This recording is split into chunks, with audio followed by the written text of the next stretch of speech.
Viewers, I hope all of you are fine. Welcome to my channel Zani Study Instruments. Here all students who are doing masters or BS in English can seek help. Our today's course is History of English Literature, and I'm gonna tell you about the topic Anglo-Norman period in it.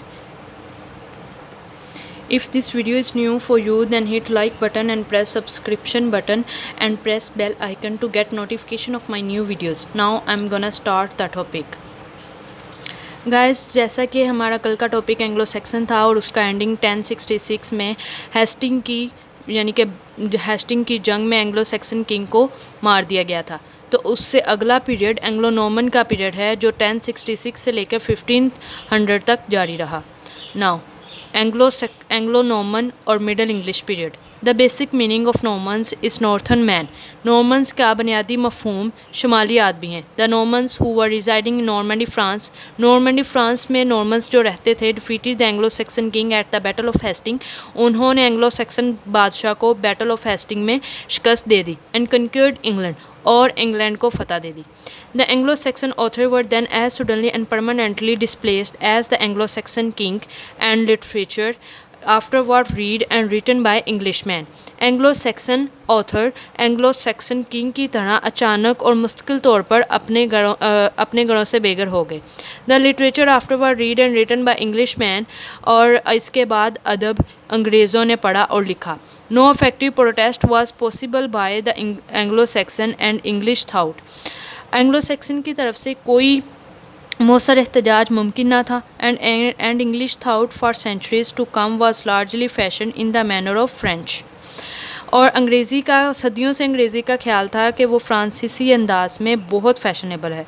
Through out the whole period which we now Middle English period, medieval time in Britain history, और पूरे का पूरा अरसा जिसे हम middle English period के नाम से जानते हैं, और बरतानिया की तारीख़ में करून वस्ती का टाइम और Anglo Norman period in form of artistic expression as well as religious services, फ़नी इजहार और मजहबी खिदमात की शक्ल में है।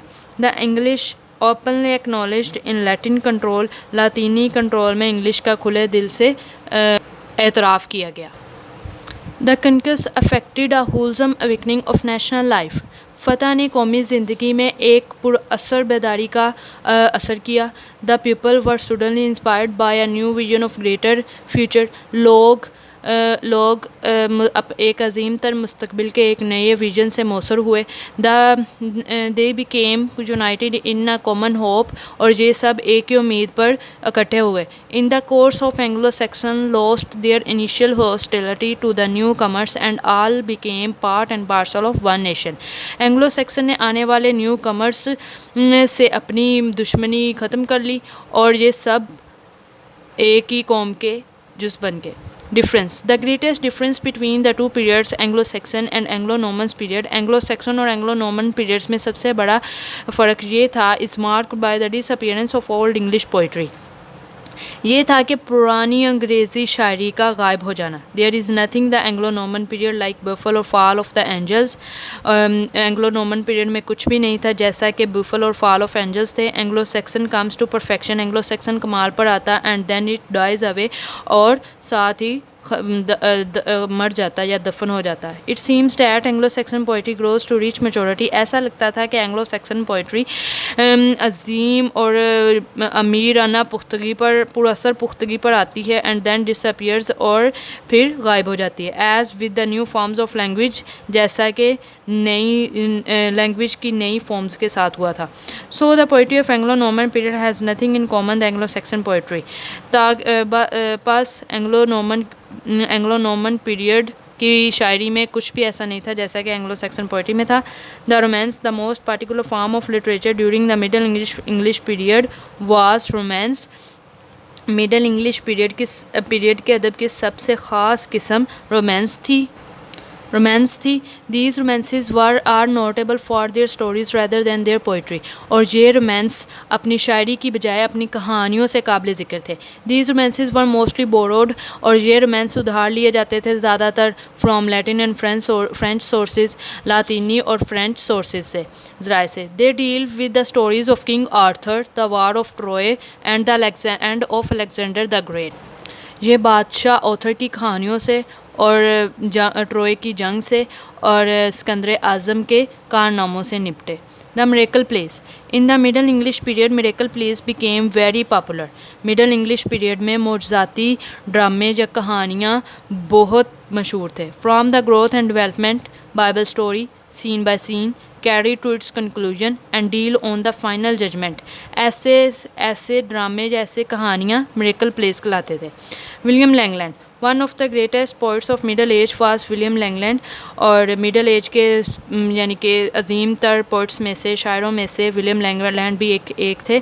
और उनकी poem he represents the dissatisfaction of lower and more thinking classes, इन्होंने निचले और ज़्यादा यानी कि सोचने वाले तबकात की डिससेटिस्फेक्शन को ज़ाहिर किया। He used humour to describe religion, corruption, deformation of society, इन्होंने मज़हब, बदअनवानी और सोसाइटी की तैनाती को बयान करने के लिए मज़ाक का इस्तेमाल किया। John Gower occupies an important place in the development of English poetry. John Gower English poetry की तरक्की में एक अहम मकाम रखते थे। Though it was Chaucer who played the most important role in this direction, अगरचे वो चौसर थे जिन्होंने इस सिमत में बहुत अहम किरदार अदा किया। GoAir contribution can not be ignored, लेकिन गोयर की शराकत को भूला नहीं जा सकता, इग्नोर नहीं किया जा सकता। GoAir is mainly a narrative poet and his most important, और उनका सबसे अहम काम कन्फ्यूजन अमांटिस था, which is in the form of conversation between the poet and a divine interpreter, जो कि डिवाइन एक अलहामी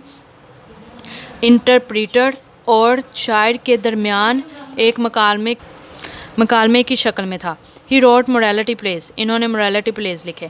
चौसर was the real founder of English poetry, Chaucer English poetry के असल बानी थे। एंड गाइस ये डॉट्स इसलिए हैं कि क्योंकि अभी ये एंग्लो नॉर्मन पीरियड कंप्लीट नहीं है, इसमें चौसर की सारी बायोग्राफी काम सब कुछ आना है, और मैं इस पे एक लेक्चर नेक्स्ट वीडियो में दूँगी, फिर इस तरह वीडियो ज़्यादा लॉन्ग हो जाएगी, तो इसलिए आप चौसर के बारे में नेक्स्ट वीडियो में यानी कि नेक्स्ट वीडियो मेरी देख सकते हैं।